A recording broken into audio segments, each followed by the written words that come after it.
Hello बच्चों, मैं Deepak Singh, master student of IIT Kanpur. हम क्लास 12th का सेकेंड बुक का सेकेंड चैप्टर भी पढ़ रहे हैं, अल्कोहल फिनोल ईथर। आज ये अल्कोहल फिनोल ईथर का हमारा 4th लेक्चर है। Alcohol phenol and ethers. आज हम 4th लेक्चर से हम अपना फिनोल शुरू कर रहे हैं।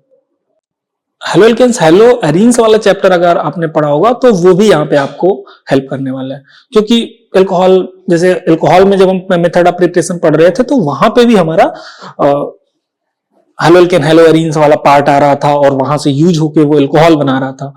वही चीज हमने हेलो एल्केन्स हेलो एरीन्स में भी पढ़ा था, उसके रिएक्शन में कि उसके रिएक्शन से अल्कोहल बनता है। फिर अल्कोहल में भी हमने पढ़ा कि मेथड ऑफ प्रिपरेशन में अल्कोहल के हमने फिर से उसको पढ़ा। वैसे ही फिनॉल के मेथड ऑफ प्रिपरेशन में फिर से हम वो पढ़ेंगे। तो भी हम देखते हैं फिनॉल कैसा दिखता है। तो ये है बच्चों फिनॉल, ठीक है। इसका नाम है फिनॉल। जैसे अल्कोहल होता है, एक OH ग्रुप होता है, कोई भी एक अल्केन कह सकते हैं, हाइड्रोकार्बन से लगा हुआ। जस्ट वैसे ही जब कोई एरोमेटिक रिंग से OH कनेक्टेड होता है, जैसे जब यहां पे ऐसे जब इस तरीके से होता है तो इसे हम अल्कोहल कहते हैं। लेकिन जब यही इस तरीके से होता है कि एक एरोमेटिक रिंग से कनेक्टेड एक OH फंक्शनल ग्रुप होता है, तब उसे फिनॉल कहते हैं। अच्छा, अल्कोहल फिनॉल में एक बेसिक डिफरेंस है।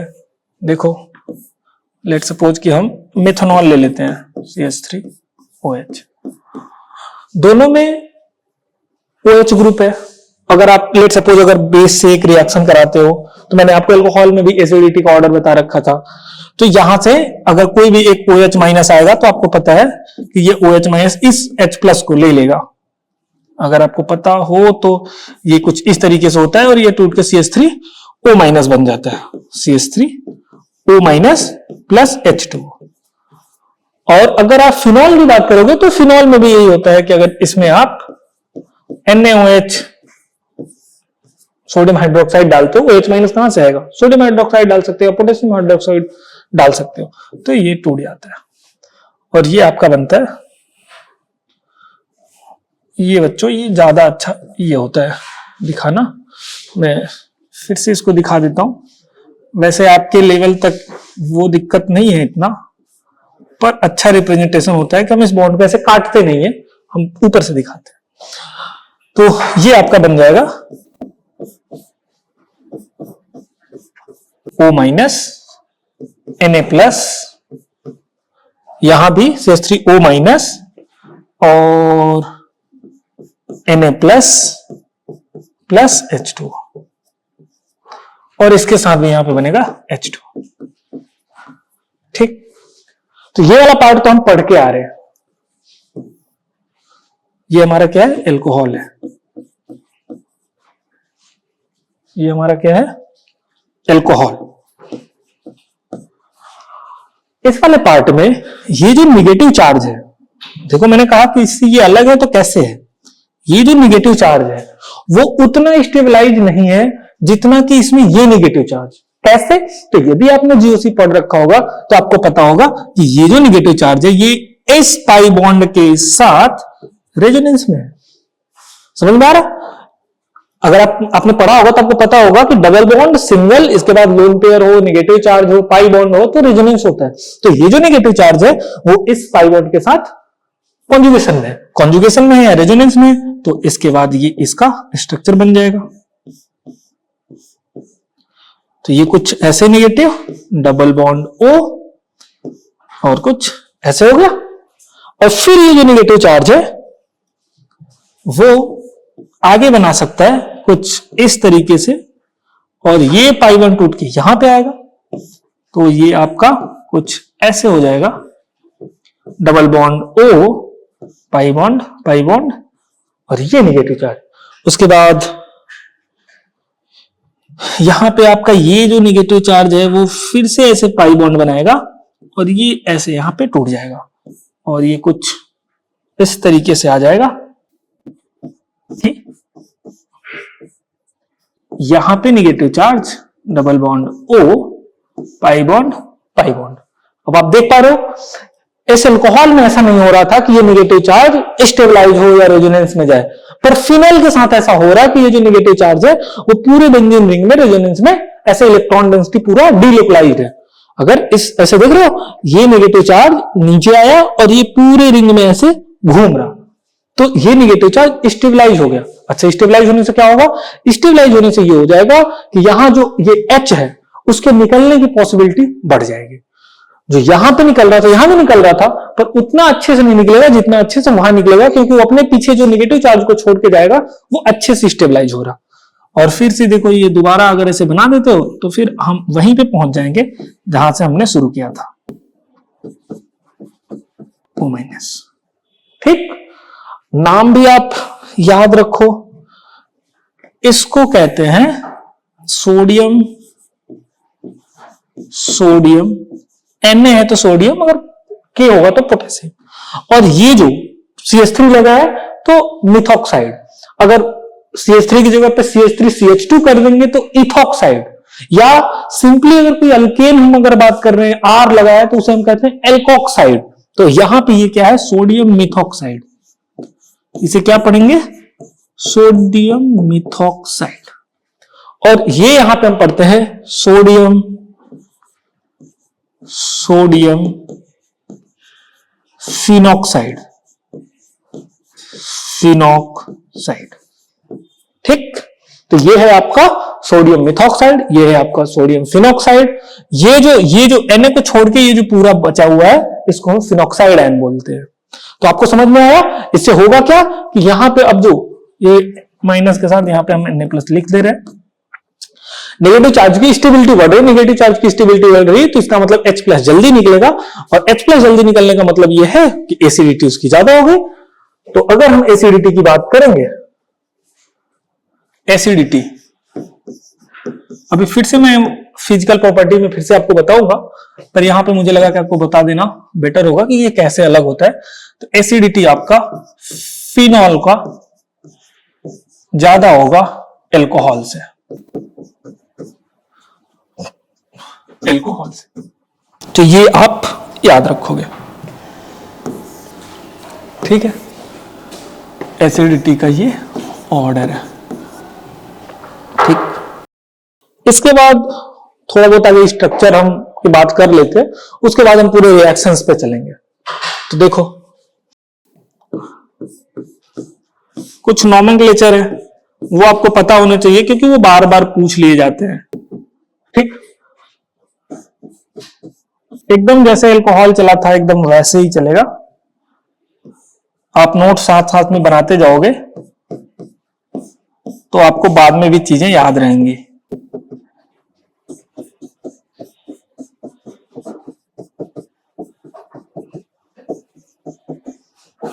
ये मत सोचना कि हम OH बहुत सोच के लगा रहे हैं, कहां पे लगाना है, रैंडमली लगा रहा हूं मैं। एक OH लगा हुआ है, तो अगर आपको याद हो तो जब हम अल्कोहल वाला पढ़ रहे थे तो हम वहां भी कह रहे थे मोनोहाइड्रिक, वो मोनोहाइड्रिक अल्कोहल था, यहां पे मोनोहाइड्रिक फिनॉल है। तो ये हमारा है मोनोहाइड्रिक, मोनोहाइड्रिक। दो OH लगा है तो इसे हम कहेंगे डाइहाइड्रिक, डाइहाइड्रिक। तीन लगा है तो हम इसे कहेंगे ट्राइहाइड्रिक। तो कहीं अगर ऐसा लिखा हुआ मिल जाए तो आपको घबराना नहीं है, सिंपल इनका बस यही मतलब होता है कि कितने OH लगा है उसके बेसिस पे हम कहते हैं मोनोहाइड्रिक, डाइहाइड्रिक, ट्राइहाइड्रिक। अच्छा, इसके अलावा भी कुछ नॉमेनक्लेचर होते हैं, ये हम नॉमेनक्लेचर डिस्कस कर रहे हैं।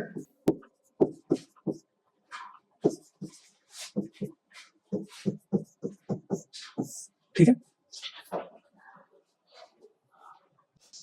इसके बाद दो तीन तरीके के और सब्स्टिट्यूशन होते हैं, जैसे लेट सपोज आपका कुछ ऐसे स्ट्रक्चर दे रखा हो, यहां पे OH, या इसको ना CH3 कर लेते हैं,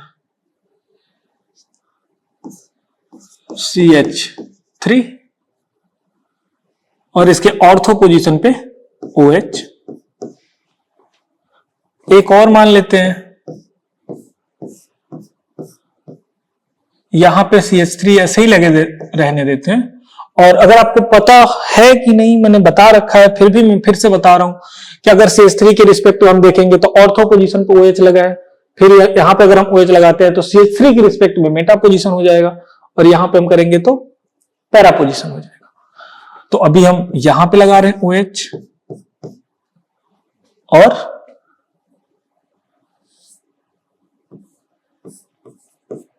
एक ऑर्थो पोजीशन पे लगा था, और एक ये है कि हम पैरा पोजीशन पे लगाए,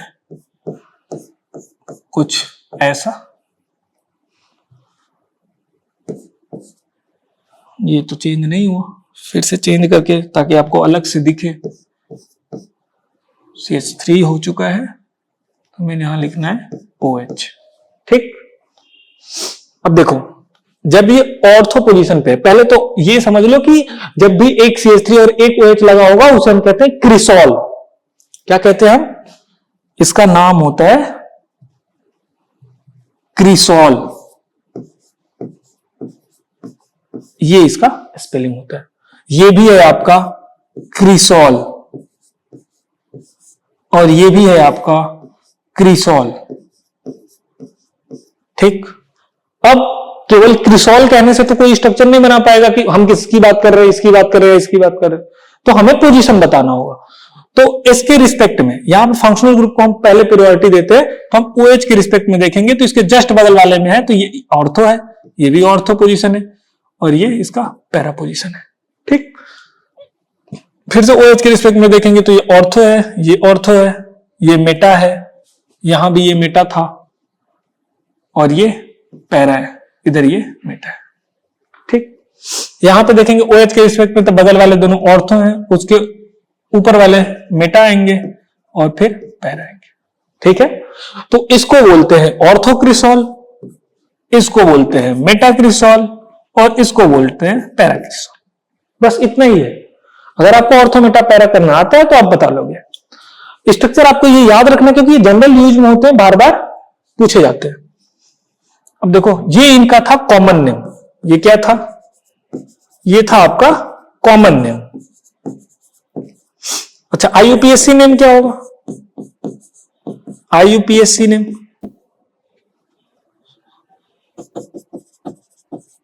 देखो OH के रिस्पेक्ट में अगर आप देखोगे तो ये फर्स्ट पोजीशन पे लगा। किस पे लगा है? ये लगा है आपका फर्स्ट पोजीशन पे। ये OH, सॉरी, जहां से फंक्शनल ग्रुप लगा होता है हमें वहां से करना होता है। तो OH ऑक्सीजन जिस कार्बन से जुड़ा है वहां से हम नंबरिंग शुरू करते हैं। तो ये 1 और ये 2, फिर OH को हम 1 देंगे, फिर ये 2 हुआ, ये 3 हुआ। यहां अगर हम करेंगे तो 1 2 3 4। समझ में आ रहा? जहां पे फंक्शनल ग्रुप OH लगा है हम वहां से नंबरिंग करते हैं। अगर आपको 11th का नोमेनक्लेचर पता नहीं, मुझे आपने पढ़ा है कि नहीं, पर आपको अगर नोमेनक्लेचर नहीं पता तो एक बार आपको पूरा डिटेल में नोमेनक्लेचर पढ़ना चाहिए। तो आप वहां से एक बार पूरा नोमेनक्लेचर पढ़ सकते हो। अगर आपको केमिस्ट्री पढ़नी है तो नोमेनक्लेचर आपको आना चाहिए। तो 1 2 पे लगा है तो इसे हम कहते हैं 2 मिथाइल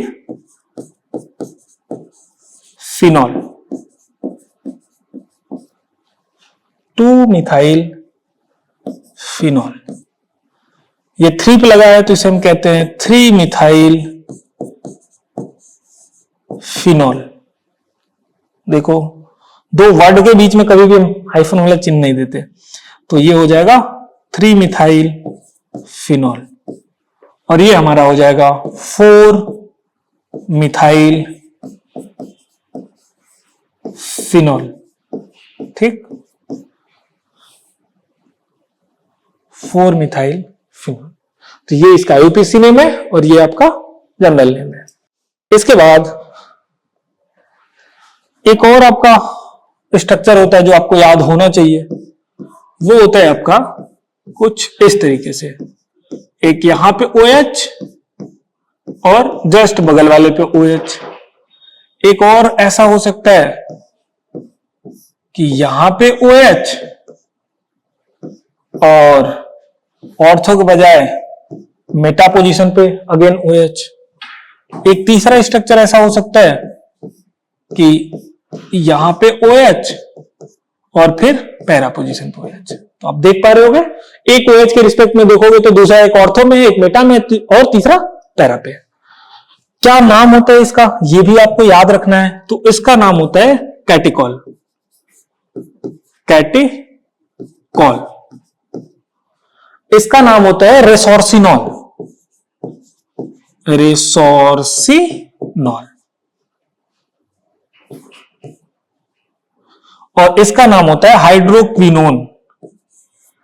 हाइड्रोक्विनोन या क्विनॉल। ठीक है, तो हाइड्रोक्विनोन और क्विनॉल। तो इन तीनों का ये जो नेम है आपको पता होना चाहिए, क्योंकि बार बार यूज होता है। आप जब 12th के ऊपर जैसे ही जाओगे ग्रेड में, BSc में या कोई भी, अगर वहां पे केमिस्ट्री पढ़ाया जाएगा, तो जब भी केमिस्ट्री पढ़ाया जाएगा तो ये अगर फिनोल वाले कुछ अगर आते हैं तो वहां पे ये अगर यूज होगा तो यही जनरल नेम को बोले जाते हैं। और फिर वहां पे आपसे, अगर आपको स्ट्रक्चर नहीं पता और आपको नहीं पता कैटिकॉल किसे कहते हैं, रेसोर्सिनॉल, इन दोनों में क्या बेसिक डिफरेंस है, तो फिर दिक्कत हो सकती है। तो आपको ये नेम पता होने चाहिए। ठीक है, तो ये नाम वाले जो पार्ट थे, कि किनका क्या नाम होता है, वो हमने आपको बता दिया। अच्छा, इसका जनरल नेम के साथ साथ, जनरल नेम के साथ साथ आप IUPAC नाम भी लिख लो। IUPAC name. ठीक है, अब ये जो एक OH है उसको हम कहते हैं हाइड्रोक्सी ग्रुप। यहां पे डाइऑल में आपका दिया है, पर जब भी नॉमेनक्लेचर करोगे तो एक ऐसा भी लिखा जा सकता है कि 1,2 हाइड्रोक्सीफिनॉल, 1,2 3 हाइड्रोक्सीफिनॉल और 1,2 3 4 हाइड्रोक्सीफिनॉल। पर यहां पे आपको जो दे रखा है, जो यूज करते हैं, तो ये बेंजीन और ये 1,2, देखो नॉमेनक्लेचर जब करोगे तो ये 1 होगा, ये 2 होगा, यहां से करोगे 1 2 3 होगा, इसको करोगे तो 1 2 3 4 होगा। ठीक, तो इसका जो नेम होगा वो हो जाएगा बेंजीन। ये आपको ज्यादा आसान है, बेंजीन 1,2 डाइऑल। ठीक, इसका हो जाएगा बेंजीन 1,3 डाइऑल। ठीक है, इसका हो जाएगा बेंजीन 1,4। ये याद रखना है आपको, कॉमा कहां पे लगाना है और हाइफन कहां पे देना है, 4 डाइऑल। क्योंकि जब भी आपसे नॉमेनक्लेचर पूछा जाएगा, लेट सपोज आप स्कूल में अगर पढ़ रहे हो और आपका 10 नंबर का या 20 नंबर का जो भी टेस्ट वेस्ट अगर कुछ होता है और वहां पे अगर पूछा जाता है, तो वहां पे देखा जाता है कि नॉमेनक्लेचर में आपने कैसे लिखा है। तो हमेशा दो जो नंबर होते हैं उनके बीच में हमेशा कॉमा लगाया जाता है, और जो वर्ड होते हैं और वर्ड और जो नंबर होता है उसके बीच में हाइफन दिया जाता है। तो आप याद रखोगे, ये इसका IUPAC नेम है और ये इनका जनरल नेम है। इनका जनरल नेम ज्यादा यूज होता है, तो कैसे लिखा जाता है वो तो आपको पता होना चाहिए, पर कैटिकॉल, रेसोर्सिनॉल, हाइड्रोक्विनॉल या क्विनॉल का स्ट्रक्चर जरूर पता होना चाहिए। इसके बाद आपका है नॉमेनक्लेचर हो गया। अब हम पढ़ेंगे कि क्या क्या मेथड ऑफ प्रिपरेशंस हैं फिनॉल के। तो एक बार देख लेते हैं, method of preparations, method of preparation of phenol. कैसे कैसे फिनॉल बनाए जाते हैं। तो देखो, मैंने आपसे कहा था कि पिछले क्लास वाला आपका यूज होगा, तो देखो अब कैसे यूज होगा। पहला कहां से बनाया जाता है, तो पहला आपका बनाया जा सकता है कोई भी हेलोबेंजीन से। पहला क्या हो सकता है, फ्रॉम हेलोबेंजीन, या हेलो से हम सीधे लिख ही लेते हैं क्लोरोबेंजीन, क्लोरोबेंजीन से। देखो कैसे बनाया जाता है, ये क्लोरोबेंजीन है। अगर आपको याद हो तो वहां पे मैंने आपको बताया था, इस पे सब्स्टिट्यूशन कर करके भी बताया था, नाइट्रो ग्रुप लगा के, एक नाइट्रो लगाओ, दो नाइट्रो लगाओ, तीन नाइट्रो लगाओ तो कैसे होता है। ये होता है आपका NaOH के साथ रिएक्शन होता है। अब मैंने आपको बता रखा है कि बेंजीन पे डायरेक्ट न्यूक्लियोफिलिक अटैक नहीं होता। क्यों नहीं हो पाता? क्योंकि यहां पे 2, 2, 4, 2, 6 पाई इलेक्ट्रॉन ऑलरेडी इस रिंग में। इस रिंग, जो ये रिंग है, वो ऑलरेडी ये जो रिंग है ये न्यूक्लियोफिलिक है। ये क्या है? न्यूक्लियोफिलिक। न्यूक्लियोफिलिक। तो इस रिंग में डायरेक्ट न्यूक्लियोफाइल OH- का अटैक पॉसिबल नहीं है। इसको अगर कराना है तो बहुत ज्यादा हार्श कंडीशन चाहिए, और हार्श कंडीशन में हम क्या यूज करते हैं यहां पे? 623 kelvin, 623 kelvin temperature and approximate 200 से 300 ATM आपका प्रेशर लगता है। 200 नहीं, सीधे सीधे 300 आपका केवल लिखा है, तो हम सीधे 300 कर देते हैं। 300 ATM आपका प्रेशर लगता है, जिसके बाद आपका ये बन जाता है फिनॉल। ठीक है, तो ये आप याद रखोगे। डायरेक्ट इस पे नहीं हो पाता, इसको होने के लिए हम 623 केल्विन देते हैं। अगर हमें इस पे आसान करना है तो अगर आपको याद हो तो यहां पे एक NO2 लगाते हैं तो ये टेम्परेचर कुछ कम पे होने लगता है। यहां पे जब NO2 लगाते हैं तो और कम पे होने लगता है। जब यहां पे भी NO2, यानी जब 3 नाइट्रो ग्रुप, 1, 2, 3 यानी 2, 4, 6 पे जब हमारा नाइट्रो ग्रुप लगता है, मतलब 3 नाइट्रो ग्रुप लग जाते हैं, तब जाके ये जो 623 केल्विन है वो रूम टेम्परेचर पे ही ये बन जाता है। क्यों? क्योंकि ये जो रिंग डेंसिटी है, इलेक्ट्रॉन डेंसिटी जो है वो नाइट्रो ग्रुप जो है वो पुल कर लेते हैं। तो ये याद रखेंगे कि ये बहुत हार्श कंडीशन है, तब जाके इस पे बनता है। अच्छा, इसके साथ HCl भी डाला जाता है, तो ये भी याद रखना कि लिखा है तो डायरेक्ट भी कहीं कहीं लिखा होता है, पर पहले ये फिनॉक्साइड वेव, ये क्या है इसका नाम फिर से यहां पे लिख लो। क्या कर रहा हूं मैं? इसका नाम है सोडियम फिनॉक्साइड। Sodium phenoxide. ठीक, और ये जब H+ यूज करेंगे तो ये आपका बन जाएगा, ये जो O- है वो फिर से H+ ले लेगा और ये आपका बन जाएगा फिनॉल। और जो Na+ है वो H+ जैसे HCl से लेट सपोज अगर आ गया, इसको मैं पूरा ही लिख दे रहा हूं कि ये आपका HCl आ गया, तो H+ ले लेगा और बाकी NaCl आपका सॉल्ट बन जाएगा। तो ये हमारा फर्स्ट मेथड था। पता नहीं आपने लिखा कि नहीं, एक बार देख लो। ठीक, इसके बाद हमारा अब सेकेंड मेथड है फिर से अल्कोहल बनाने का ही, कि हम यहां पे बेंजीन रिंग का यूज करके और उस पर सल्फोनेशन करके बनाए। कैसे? तो देखो, फ्रॉम बेंजीन, ठीक है, कैसे बनाते हैं? तो बेंजीन रिंग, इसका हम रिएक्शन कराते हैं ओलियम के साथ। किसके साथ? ओलियम। अच्छा, क्या होता है ओलियम? तो देखो, आप H2SO4 सल्फ्यूरिक एसिड तो पता होगा आपको, सल्फ्यूरिक एसिड H2SO4। ये जब H2SO4 आपका रिएक्शन करता है SO3 गैस के साथ, तो आपको देता है ये H2, और जो S1 है वो एक S यहां से, तो ये 2 S हो जाएंगे, तो H2S2 और O4 यहां, 3 यहां, तो H2S2O7। इसी को बोला जाता है ओलियम। ये क्या है आपका? ओलियम। ठीक है, तो इसी का H2S2O7 क्या है? H2S2O7। H2S2O7 इसका जब रिएक्शन कराते हैं तो ये पहले बनाता है हमारा सल्फोनिक एसिड। देखो यहां पे SO3H। ओके, अब इसका हम फिर से रिएक्शन कराते हैं NaOH के साथ। इसका किसके साथ कराएंगे? इसका रिएक्शन कराएंगे किसके साथ?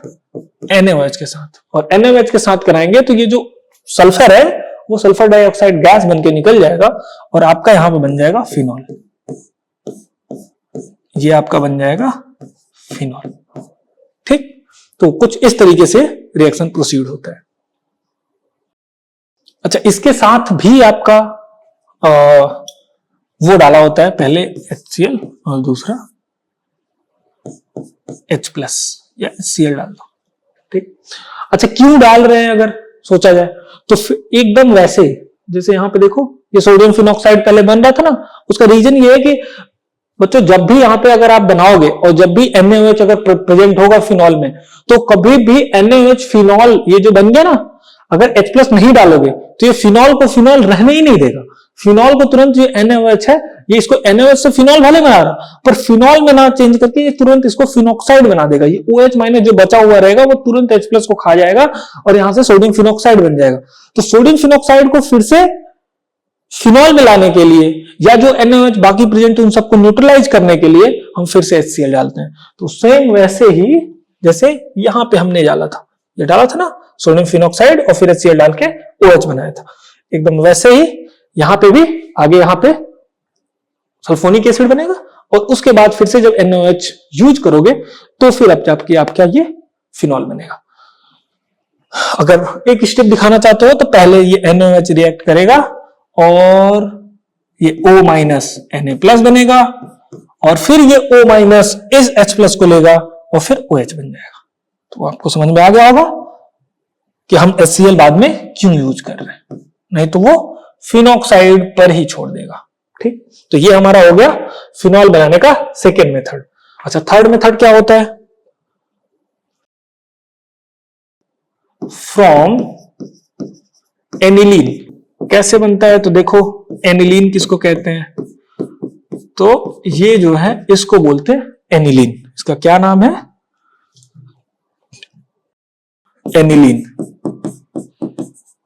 ठीक, अब इसका अगर आप रिएक्शन कराते हो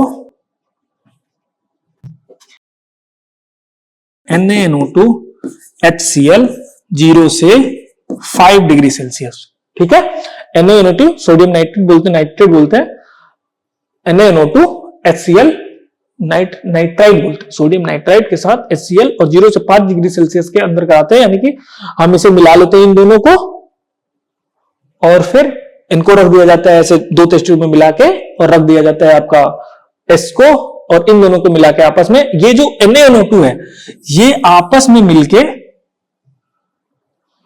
ये जो NaNO2 है ये दोनों आपस में मिलके हमें देता है HNO2। तो कभी कभी अगर HNO2 और 0 से 5 डिग्री दिया है तब भी यही बनेगा। क्या बनेगा? तो देखो ये बनेगा, ये आपका बनेगा N2+ Cl- और इसका नाम है डाई एजोनियम सॉल्ट। इसका क्या नाम है? Diazonium salt. तो केवल HNO2 दे या NaNO2 HCl दे 0 से 5 डिग्री सेल्सियस, आपका बनेगा डाइएजोनियम सॉल्ट ही। अच्छा, डाइएजोनियम सॉल्ट को जब हम वार्म करते हैं, वार्म मतलब कि इसके साथ H2O का जो वेपर है उसे पास कराते हैं, तो ये हमारा बन जाता है, ये क्या बन जाता है? फिनॉल। तो ये आपका फिनॉल बनाने का थर्ड मेथड हो गया कि कब एनिलीन से कैसे बनाया जाता है। ठीक, अब हम चलेंगे फोर्थ मेथड पे। From cumene.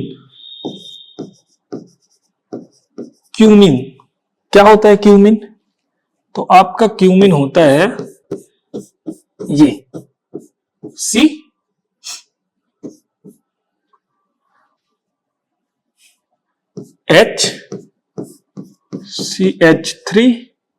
एंड CH3, इसको बोलते हैं क्यूमीन। ये आपको पता होना चाहिए बच्चों क्योंकि ये जेईई नीट में कई बार क्यूमीन से फिनॉल बनाने का मेथड पूछा जा चुका है। तो कभी भी कॉम्पिटिटिव एग्जाम दोगे तो ये जो रिएक्शंस हैं वो डायरेक्ट पूछा जाता है। क्या कराते हैं इसको? तो पहले हम इसका रिएक्शन कराते हैं O2 से। जब हम O2 ऑक्सीजन से रिएक्ट करता है तो जो ये हाइड्रोजन है ना, C और H बॉन्ड, ये इसी में इंसर्ट हो जाता है। देखो कैसे, और इंसर्ट होके ये आपका बना लेता है CH3 CH3, और ये हुआ ऑक्सीजन ऑक्सीजन, और ये आपका H। तो ये कुछ इस तरीके का इंटरमीडिएट बनाता है। और इंटरमीडिएट बनाने के बाद आप इसको फिर से जब एसिडिफाई करते हो, आप इसको क्या करते हो? एसिडिफाई। एसिडिफिकेशन का मतलब होता है H+ के साथ H2, हाइड्रोलिसिस किया जाता है, तो ये हमारा बना लेता है फिनॉल। ठीक, और इस फिनॉल के साथ यहां अगर आपको पता है कि नहीं मुझे नहीं पता, ये बॉन्ड कुछ ऐसे शिफ्ट होता है, ऐसे। तो ये हमारा बनता है साथ में acetone, CH3 C double bond O, और ये है आपका CH3, और इसका नाम है एसीटोन। ठीक, तो ये भी बार बार आता है, एसीटोन यूज किया जाता है, तो आपको पता होना चाहिए। तो क्यूमीन से कुछ इस तरीके से रिएक्शन होता है और ये आपका एसीटोन बनता है। ये वाला बॉन्ड इस ऑक्सीजन पे माइग्रेट होता है और ये बॉन्ड इधर शिफ्ट हो जाता है। तो मैकेनिज्म के लिए आपको इतना ज्यादा टेंशन नहीं लेना है, आपको डायरेक्ट क्या रिएक्टेंट यूज हुआ, उससे प्रोडक्ट क्या बना और क्या कंडीशन था, किस कंडीशन में प्रोडक्ट बना, वो आपको जरूर याद रखना है कि हम क्या करा रहे हैं। पहले हमने ऑक्सीजन डाला, जो ऑक्सीजन से रिएक्ट किया, CH बॉन्ड बीच में इंसर्ट हुआ CH में, और ये एक पेरोक्साइड है। ये क्या है? ये आपका एक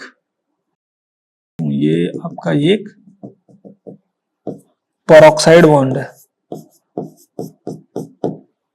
पेरोक्साइड बॉन्ड। तो ये आपका इंटरमीडिएट बनता है एक पेरोक्साइड, और उसके बाद फिनॉल और एसीटोन बनता है। तो ये हमारा आपका फोर्थ मेथड था फिनॉल बनाने का।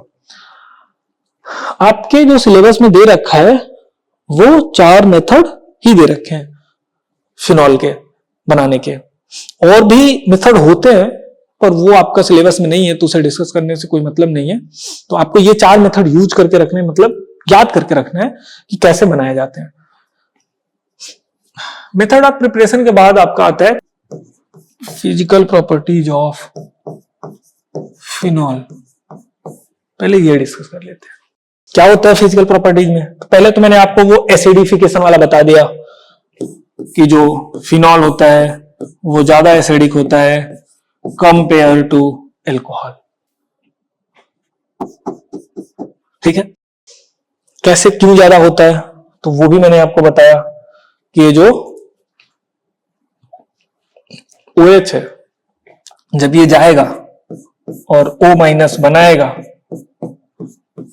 O-, ये O- बहुत ज्यादा स्टेबल है ड्यू टू रेजोनेंस।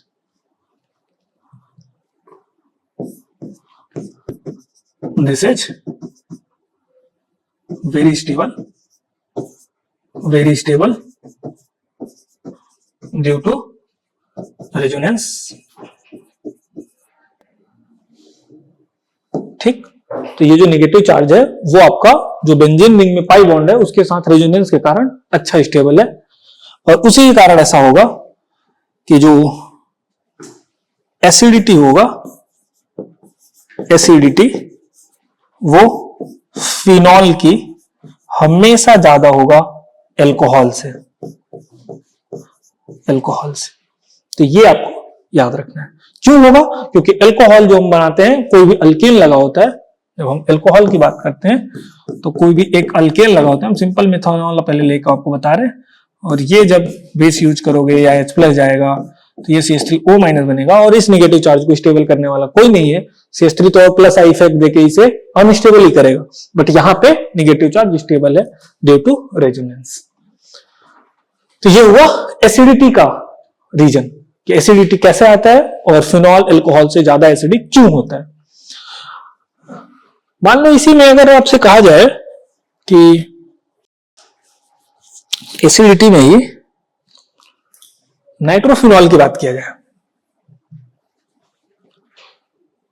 एक और चीज याद रखना, जो एसिडिटी होता है, acidity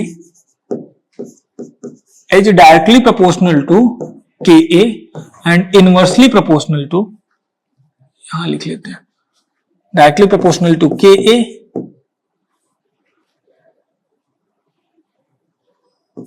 and inversely proportional to pKa value. तो ज्यादातर आपको जो दिया होता है वो आपका के वैल्यू ना देके पीके वैल्यू दिया होता है। तो जो पीके वैल्यू जिसका जितना कम होगा वो एसिड उतना ज्यादा एसिडिक होगा।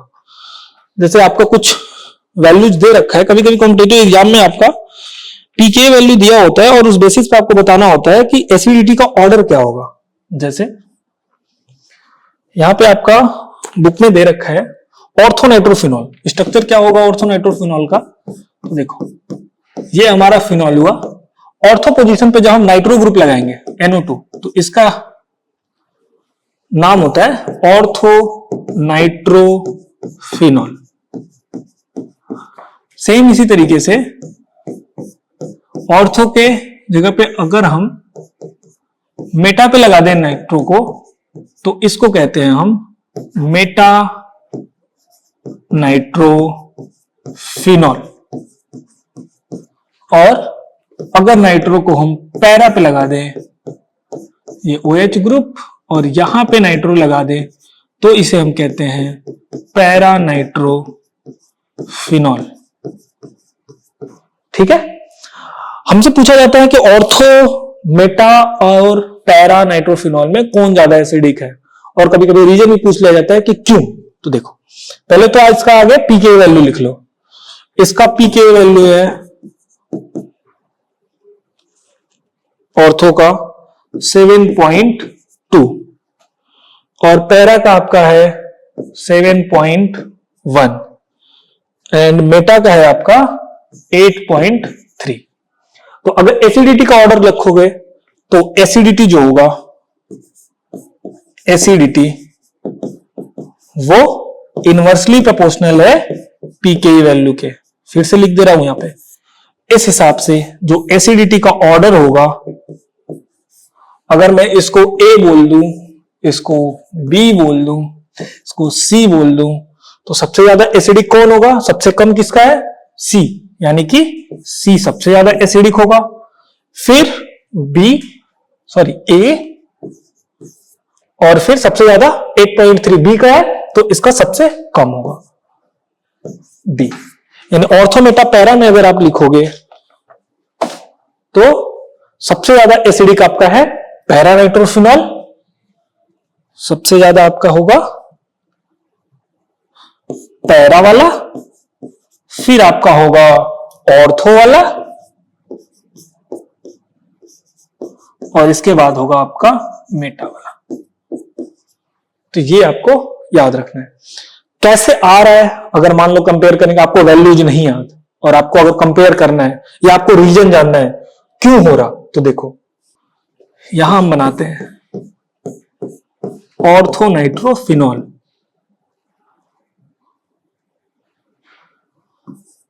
ये फिनॉल बन गया और यहां पे ये लगा आपका नाइट्रो ग्रुप।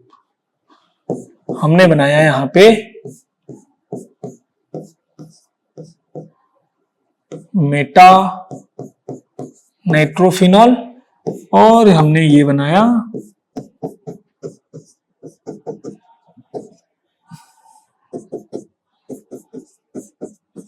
Para nitrophenol. अब अगर आप यहां से ध्यान से देखोगे तो देखो आपको पता होगा कि जब भी ऑक्सीजन से H जुड़ा होता है तो दूसरे ऑक्सीजन से हाइड्रोजन बॉन्डिंग होता है। तो यहां पे क्या प्रेजेंट है, H bonding. H bonding means hydrogen bonding. क्या है ये, हाइड्रोजन बॉन्डिंग। यहां पे भी हाइड्रोजन बॉन्डिंग होगा, ये मेटा में भी हाइड्रोजन बॉन्डिंग होगा, यहां पे भी होगा, पर वो ऐसे ही दूसरा जो मेटा का ग्रुप होगा उनसे होगा। यहां पे भी होगा, मेटा के अलावा अगर कोई और भी प्रेजेंट है, पैरा साथ में प्रेजेंट है, तो उनके साथ भी हो सकता है, पर आपस में NO2 का OH से नहीं होने वाला। यहां भी ये OH बहुत दूर है, इधर बहुत दूर है। इसका रीजन से होगा क्या कि जब भी मान लो बेस H+ निकालने आएगा तो कहां से पहले निकलेगा। तो ऑर्थो मेटा पैरा में अगर आपको पता करना है तो सबसे पहले तो आपको यह जानना होगा कि ये H निकालने के बाद ये जो ग्रुप है O- और इधर N डबल बॉन्ड O और इधर O-, मेटा पे N डबल बॉन्ड O और इधर O-, N double bond O।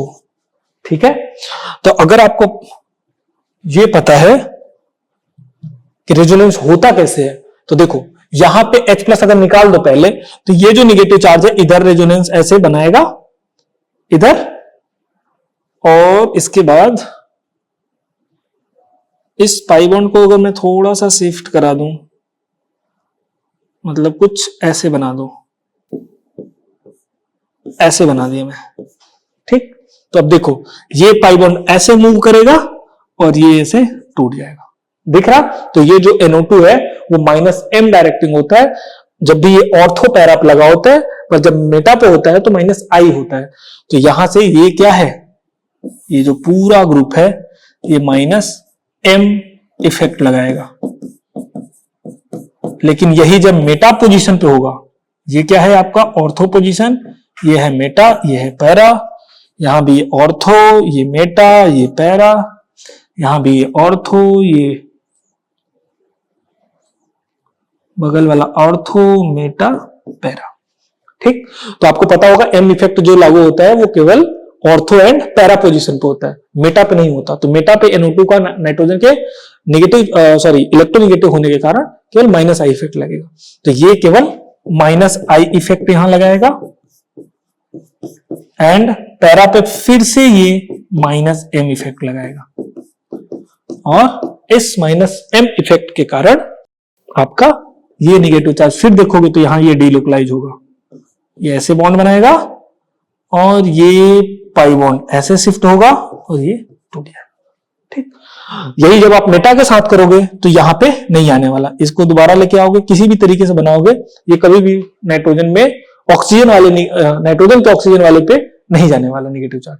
तो इसलिए हमेशा ऑर्थो और जो पैरा है वो मेटा से ज्यादा होता है। जो आपने पी के वैल्यू से भी देखा कि इसका 7.1 था, इसका 7.2 था, पर इसका 8.3 था। तो हमेशा जो मेटा होगा वो कम एसिडिक होगा ऑर्थो एंड पैरा से। ऑर्थो और पैरा में हम कैसे डिसाइड करेंगे, तो ऑर्थो एंड पैरा में अगर आपको एसिडिटी देखनी है तो यहां पे अगर आप देखोगे तो ये जो हाइड्रोजन है वो ऑक्सीजन के साथ H बॉन्डिंग में है, लेकिन यहां का जो हाइड्रोजन है वो इसके साथ H बॉन्डिंग में, हाइड्रोजन बॉन्डिंग में नहीं है। तो यहां निकलना ज्यादा आसान है कंपेयर टू दिस, सॉरी मैं उल्टा बोल गया, यहां पे निकलना ज्यादा आसान है कंपेयर टू दिस। क्यों, क्योंकि यहां पे हाइड्रोजन बॉन्डिंग है, ये H बॉन्डिंग इंटरैक्ट कर रहा है इसके लोन पेयर से, तो यहां से जल्दी निकलेगा कंपेयर टू दिस। इसीलिए इसका 7.1 होता है पीके वैल्यू, इसका जो पीके वैल्यू होता है वो 8.3 होता है, और इसका जो पीके वैल्यू होता है वो 7.2 होता है। तो अगर आपको समझ में आ गया होगा कि पैरा जो हमारा नाइट्रोफिनॉल है वो ज्यादा एसिडिक होता है कंपेयर टू ऑर्थो, ऐसा क्यों होता है। तो जब एसिडिटी का हम ऑर्डर लिखेंगे, एसिडिटी तो हमारा सबसे ज्यादा होगा वो पैरा वाला, फिर होगा आपका ऑर्थो वाला, और तब होगा मेटा वाला। तो आपको एसिडिटी का ऑर्डर समझ में आ गया होगा। इसके बाद इनके एसिडिटी के ऑर्डर के साथ साथ यहीं पे मैं आपको एक रिएक्शन बता देता हूं, या फिजिकल प्रॉपर्टी और बचा है। हाइड्रोजन बॉन्डिंग मैंने आपको बता दिया, अच्छा एसिडिटी में ही एक चीज और है वो भी मैं आपको बता देता हूं।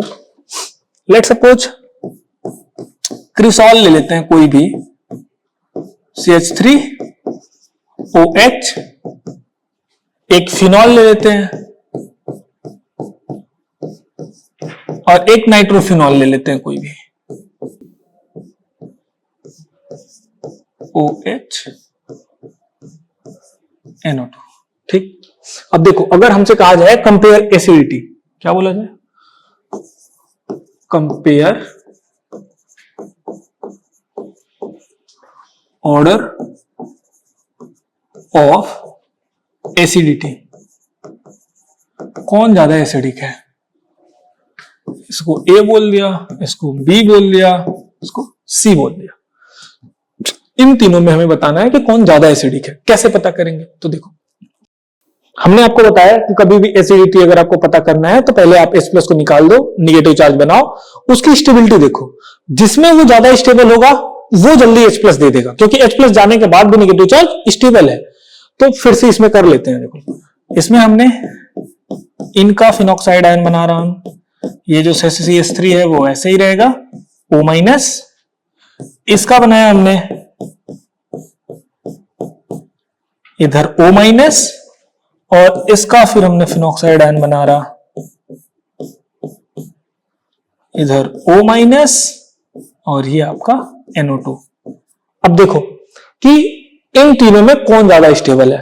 तो अगर आप ध्यान से देखोगे तो आपको दिखेगा कि ये -M इफेक्ट वाला ग्रुप है, यहां पे कोई भी ग्रुप नहीं लगा, और ये +I या +H मतलब वही हाइपर कॉन्जुगेशन। तो ये हाइपर कॉन्जुगेशन लगाएगा, इलेक्ट्रॉन डेंसिटी रिंग में बढ़ाएगा। इलेक्ट्रॉन डेंसिटी ये +I या +H से जब इलेक्ट्रॉन डेंसिटी बढ़ाएगा तो ये जो रिंग में इलेक्ट्रॉन डेंसिटी बढ़ेगा तो इधर जाएगा, तो ये निगेटिव चार्ज और अनस्टेबल होगा। यहां कोई स्टेबल नहीं कर रहा, और यहां पे NO2, यहां पे कुछ ऐसे है ये। ठीक, तो ये ऐसे अगर पाई बॉन्ड रेजोनेंस में है तो आप देख रहे हो यहां पे कैटायन बनेगा, तो ये जो पूरा इलेक्ट्रॉन डेंसिटी है -M इफेक्ट से रिंग से कम करेगा। -M इफेक्ट अगर आपने जियोसिम में पढ़ा होगा तो आपको पता होगा कि +M इफेक्ट से रिंग में इलेक्ट्रॉन डेंसिटी बढ़ती है, -M इफेक्ट से इलेक्ट्रॉन डेंसिटी खींच लिया जाता है पाई बॉन्ड के थ्रू। तो यहां से पाई बॉन्ड ऐसे ये इसके साथ रेजोनेंस में ना डबल बॉन्ड सिंगल डबल, तो ये इलेक्ट्रॉन डेंसिटी इधर मूव करेगा, O पे नेगेटिव बनेगा, यहां पे कैटायन बन जाएगा, फिर ये कैटायन ऐसे मूव करेगा। और अगर इस रिंग डेंसिटी यहां पे इस रिंग में कैटायन बना तो इस वाले नेगेटिव चार्ज को खींचने लगेगा, तो ये नेगेटिव चार्ज स्टेबल हो जाएगा। ऑक्सीजन जो है ऑक्सीजन से ये डीलोकलाइज हो जाएगा, ऐसे हो जाएगा ना, ऐसे देखो ऐसे पूरा रिंग में डीलोकलाइज हो जाएगा। अगर डीलोकलाइज हो गया तो यहां पे स्टेबल हो गया, और वही हमें करना था। तो हमसे अगर पूछा जाए कि स्टेबिलिटी का ऑर्डर क्या है, अगर हम इसे दे दें P, Q और R, हमसे बोला जाए कि स्टेबिलिटी का ऑर्डर क्या है, स्टेबिलिटी का ऑर्डर, तो सबसे ज्यादा स्टेबल आपका वो है R, फिर आपका होगा ये Q,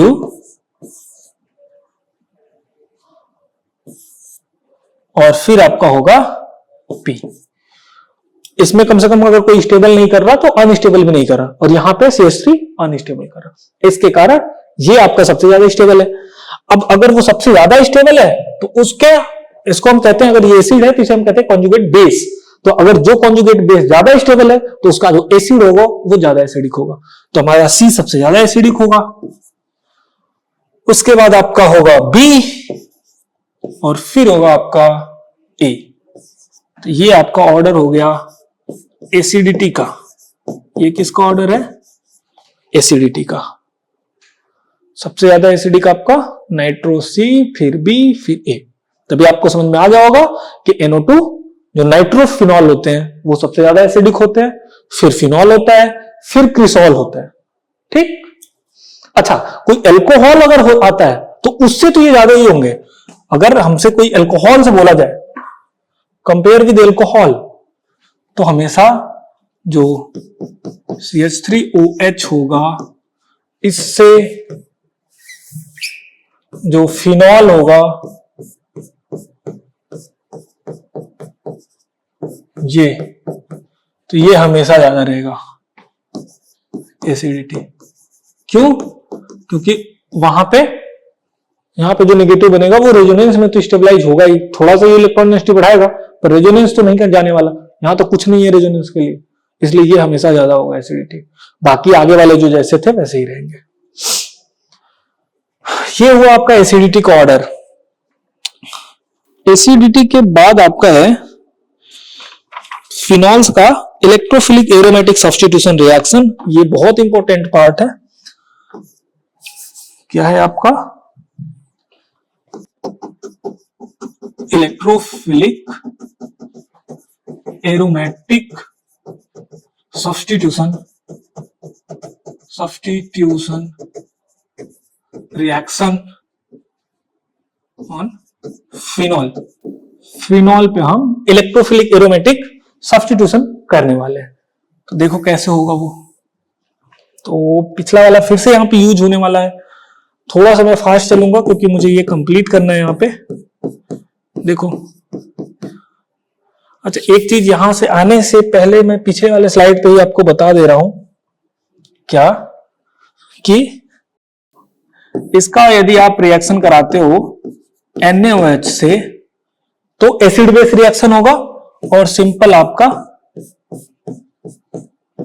O minus Na plus N plus H2O बन जाएगा। अब हमसे पूछा जाए compare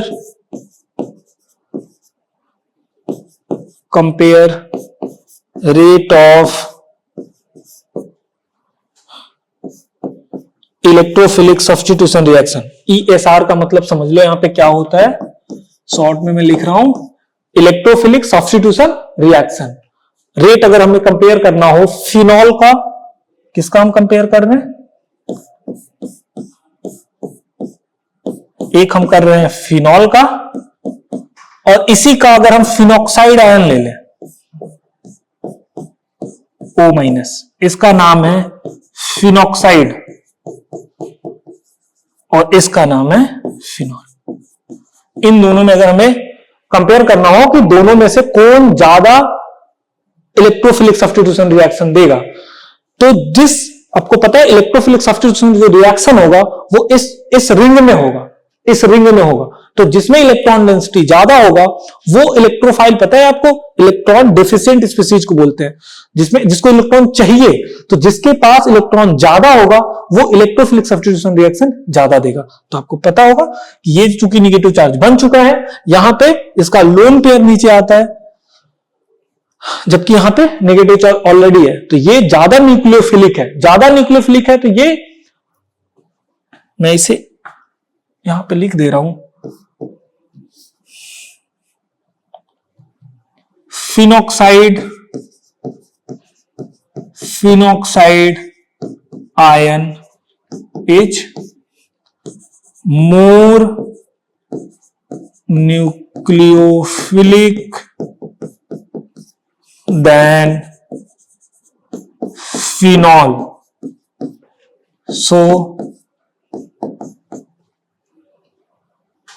so it will gives fast reaction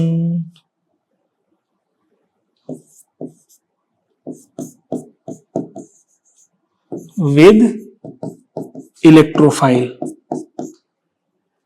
ठीक है, जो फिनॉक्साइड आयन है वो ज्यादा न्यूक्लियोफिलिक है फिनॉल से, इसलिए वो इलेक्ट्रोफिलिक सब्स्टिट्यूशन रिएक्शन या इलेक्ट्रोफाइल से जो रिएक्शन होगा वो फास्ट देगा। Phenoxide ion is more nucleophilic than phenol, so it will give fast reaction with electrophile. तो हमारा जो रेट ऑफ रिएक्शन होगा वो इसका ज्यादा होगा। तो ये आप ये याद रखेंगे। मैकेनिज्म क्या होता है, कैसे रिएक्ट करता है, तो वो आप देख लो जल्दी से। यहां पे मान लेते हैं ये फिनॉल है, इसका लोन पेयर ऐसे नीचे उतरा, ये इधर आया,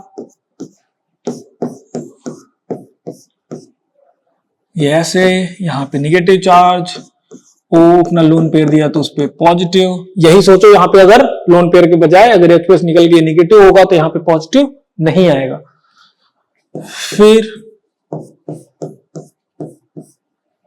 ये नेगेटिव चार्ज ऐसे बॉन्ड बनाया और ये टूट के इस कार्बन पे आया, double bond OH, positive negative charge यहां पे आ गया, फिर ये नेगेटिव चार्ज से पाई बॉन्ड बनाएगा और ये टूट के इस कार्बन पे चला जाएगा,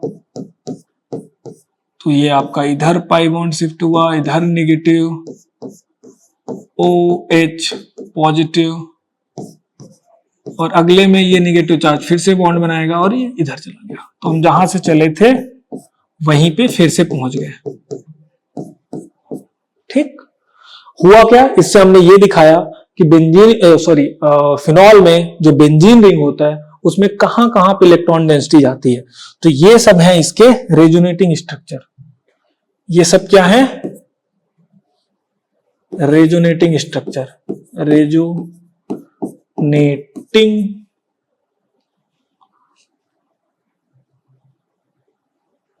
ये है आपके रेजोनेटिंग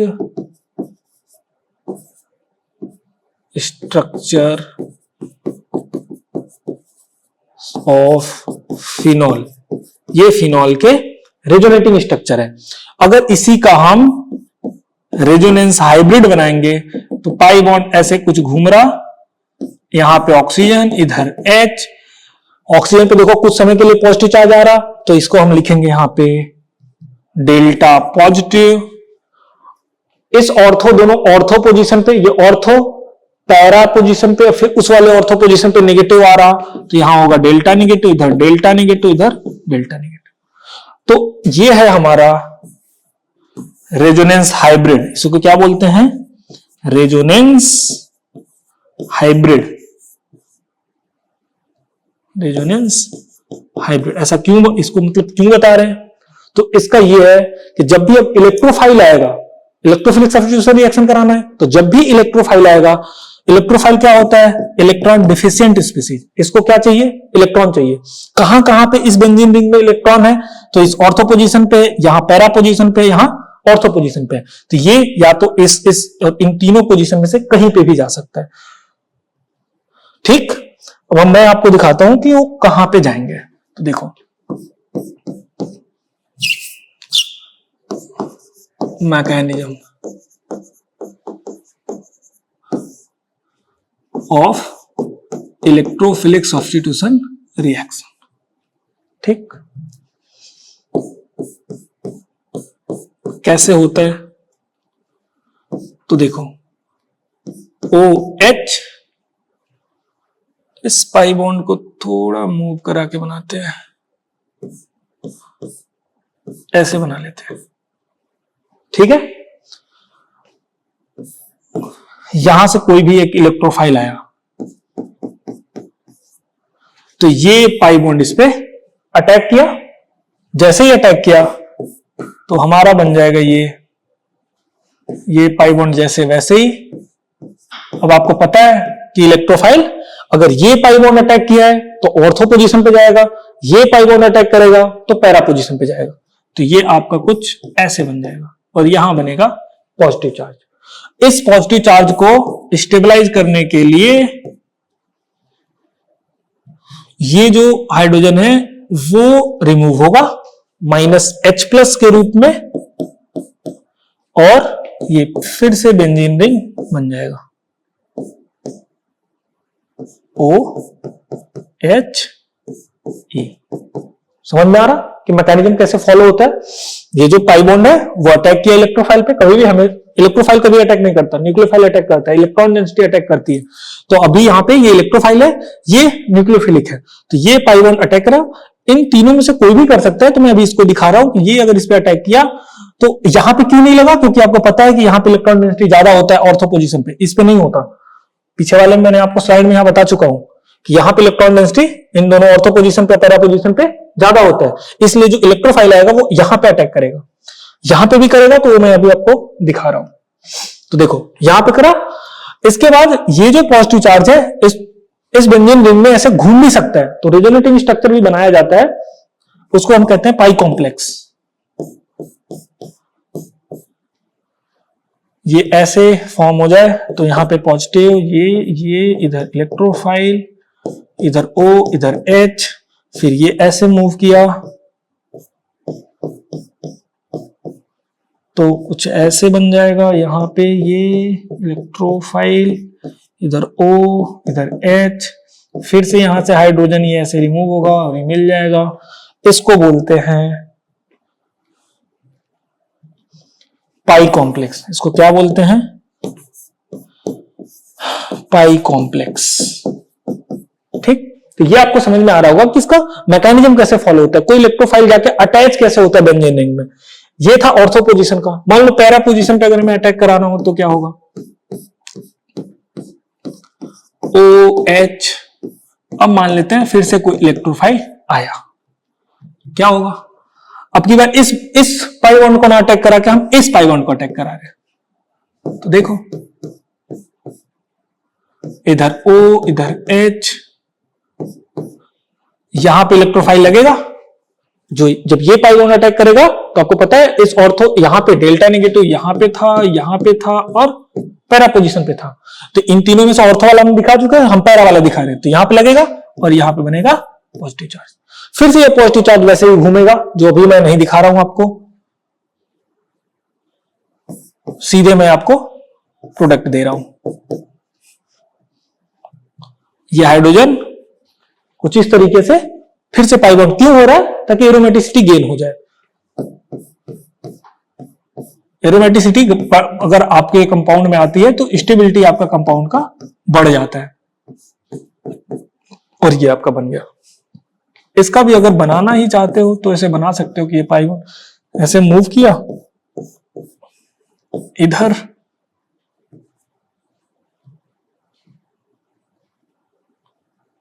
इधर O, इधर H, और यहां पे गलत बना रहा मैं, ये ऐसे बनाएगा ना, यहां पे बनेगा, कुछ तो मैं गलत बना रहा, ये गलत दिखाया हूं।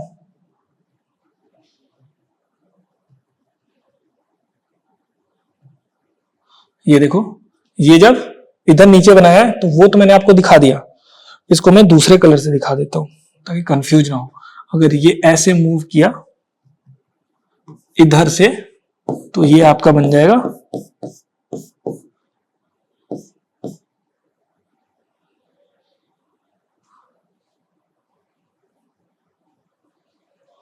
इधर इलेक्ट्रोफाइल, यहां पे OH, यहां पे कटायन, नहीं कटायन में गलत जगह बना रहा हूं, यहां का हाइड्रोजन अभी निकला नहीं है। ठीक, तो ये वाला पाई बॉन्ड ऐसे मूव करेगा इस कटायन के साथ तो यहां कटायन बनेगा, तो ये आपका कटायन बन गया। फिर ये पाई बॉन्ड ऐसे मूव किया तो आपका कुछ ये यहां पे कटायन, इधर इलेक्ट्रोफाइल एक लगा हुआ, इधर H, ये आपका OH जैसे लगा है वैसे ही लगा रहेगा, और ये पाई बॉन्ड। उसके बाद फिर से अब आप दिखा सकते हो, इसको मैं इधर दिखा दे रहा हूं ऐसे, इधर इलेक्ट्रोफाइल और इधर H, ताकि आपको बताने में आसानी होगी कि ये फिर से ऐसे पाई बॉन्ड बनाएगा और फिर आपका यही बन जाएगा। और ये जो बन रहा इसको हम बोलते हैं पाई कॉम्प्लेक्स। तो आप पाई नहीं से सिग्मा कॉम्प्लेक्स बोलते हैं। पीछे वाले में भी आप चेंज कर लो,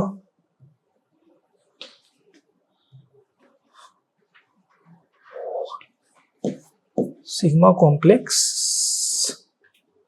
ये आपका होता है सिग्मा कॉम्प्लेक्स, क्योंकि कभी कभी लिखा हुआ कहीं कहीं मिल जाता है कि सिग्मा कॉम्प्लेक्स के थ्रू प्रोडक्ट फॉर्म होता है या पाई कॉम्प्लेक्स के थ्रू, तो आपको ये पता होना चाहिए।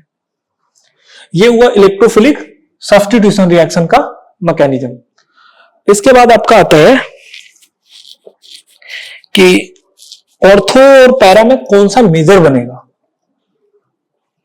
अगर आप देखोगे तो मैंने आपको ये पैरा वाला प्रोडक्ट बता दिया, यहां पे मैंने आपको ऑर्थो वाला प्रोडक्ट बता दिया, पर मैंने आपको अभी ये नहीं बताया कि कौन सा वाला मेजर बनेगा और कैसे डिसाइड करेंगे कि कौन सा मेजर है। तो देखो कैसे पता चलेगा।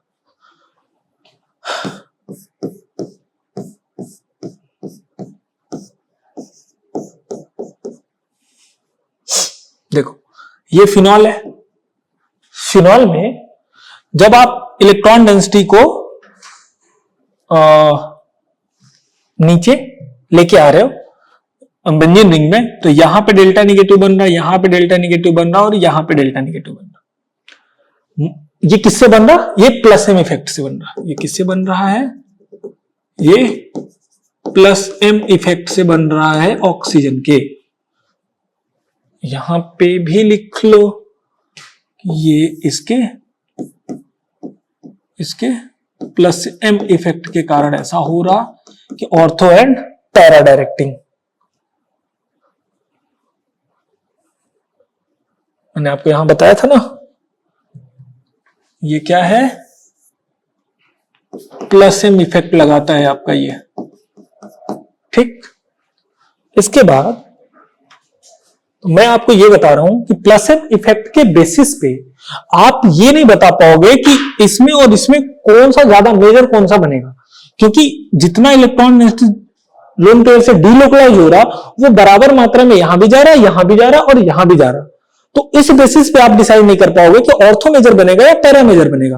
तो वो कैसे डिसाइड होगा? तो देखो वो कैसे, जो ऑक्सीजन होता है वो माइनस आई इफेक्ट भी लगाता है, और जो आई इफेक्ट होता है वो सिग्मा बॉन्ड के थ्रू प्रोपोगेट होता है। तो ये आपका माइनस आई इफेक्ट भी लगाएगा। क्योंकि एम इफेक्ट ज्यादा होता है तो हम एम इफेक्ट से ही कोशिश करते हैं पहले आंसर निकालने की। अगर वहां से आंसर नहीं आता फिर हम जाते हैं आई इफेक्ट पे।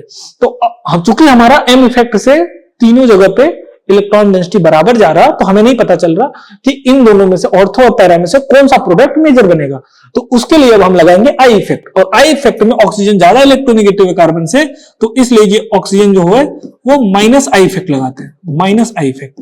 और माइनस आई इफेक्ट में इलेक्ट्रॉन डेंसिटी अपनी तरफ से पुल करेगा, खींचेगा। तो कहां से ज्यादा खींचेगा? तो ऑर्थो ज्यादा पास में है तो ऑर्थो से ज्यादा खींचेगा। तो आपको ये पता होना चाहिए कि जो आई इफेक्ट होता है, प्लस आई हो या माइनस आई हो, कोई भी आई इफेक्ट इज डिस्टेंस डिपेंडेंट।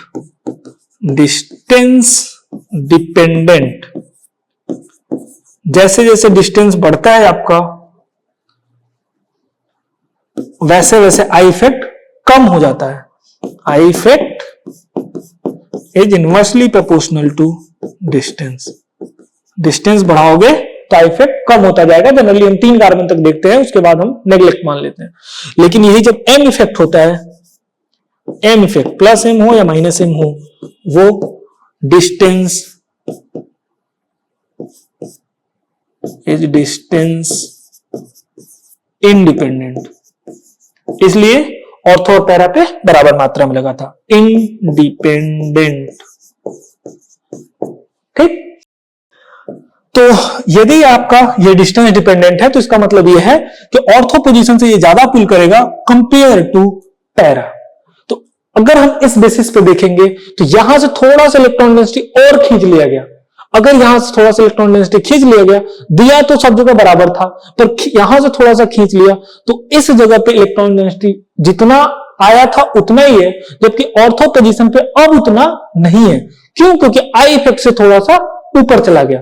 तो हम, चूंकि हमारे यहां पे क्या आ रहा है, हमारे यहां पे आ रहा है इलेक्ट्रोफाइल, तो ये कहां जाएगा? जहां पे इलेक्ट्रॉन डेंसिटी ज्यादा होगा। और कहां पे इलेक्ट्रॉन डेंसिटी ज्यादा है? तो पैरा पोजीशन पे ज्यादा है कंपेयर टू ऑर्थो। कैसे डिसाइड किया हमने? तो एम इफेक्ट से तो बराबर मात्रा में यहां से आया था, पर चूंकि आई इफेक्ट से थोड़ा सा ऑर्थो पास में है तो वहां से खींच लिया, जबकि पैरा पोजीशन पे जितना आया था उतना ही है। इसलिए पैरा पोजीशन पे इलेक्ट्रॉन डेंसिटी ज्यादा है, और पैरा पोजीशन पे अगर इलेक्ट्रॉन डेंसिटी ज्यादा है तो इलेक्ट्रोफाइल आपका पैरा पोजीशन पे जाएगा। तो ये आपका जो बनेगा वो ऑर्थो भी बनेगा और पैरा भी बनेगा।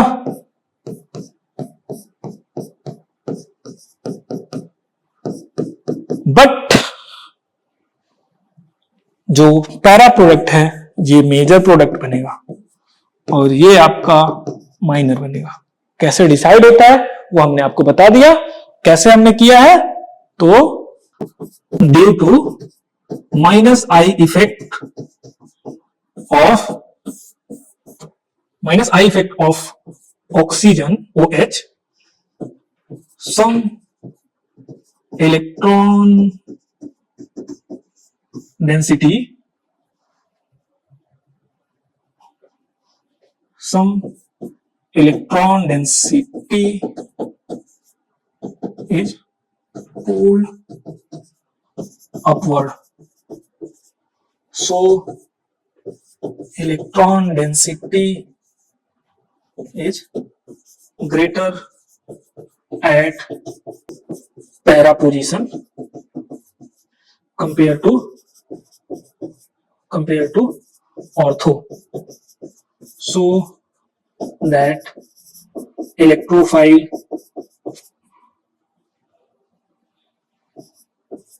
prefer to go on para. ठीक, सो इलेक्ट्रोफाइल जो है वो पैरा पोजीशन पे जाना प्रेफर करेगा due to minus I effect of OH. Some electron density is pulled upward, so electron density is greater at para position compare to ortho. ये upward from ortho लिख लो, from ortho electron density is greater at para position compared to ortho, so electrophile prefer to go on para position. तो ये आपको समझ में आ गया होगा कि जो इलेक्ट्रोफाइल आ रहा है वो पैरा पे क्यों जा रहा है और पैरा मेजर क्यों बनेगा. तो कभी भी इलेक्ट्रोफिलिक सब्स्टिट्यूशन अगर रिएक्शन कराओगे तो हमारा जो पैरा प्रोडक्ट बनता है वो मेजर प्रोडक्ट बनता है. यहीं पे मैं जल्दी से आपको बता दे रहा हूं कि यही अगर आप फिनॉक्साइड आयन ले लो O-, जब हम O- की बात करेंगे तो चूंकि जो OH था तो ऑक्सीजन का इलेक्ट्रोनेगेटिव था, अभी